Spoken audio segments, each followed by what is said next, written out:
Hi, I'm Robert F. Kennedy Jr. I'm the Secretary of Health and Human Services. I'm here with two of the men that I most admire. Repeat after me, please. These are two of the greatest scientists in America, and they are going to transform this agency and bring back the revered place of NIH in our history. We're going to restore that, I'm Marty Makary. and we're going to restore FDA to its initial mission. Well, thank you, Mr. Secretary. Diseases and conditions that were rare 2 generations ago are now common and burdening children and the entire system.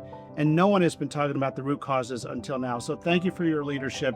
And that I will well and faithfully discharge. We need to use the incredible ingenuity of American scientists all across the country and focus them on what really matters, which is to make people healthier so they can live the lives that they're supposed to live. This is a generational opportunity to apply the scientific standard and process to address all of these problems. And that's exactly what we're going to do. Take your charge and do that. So help me God. So help me God. Congratulations. Thank you all very much. Thank you, Jay. Thank you, Marty. Welcome aboard. The revolution begins today. Produced by the U.S. Department of Health and Human Services.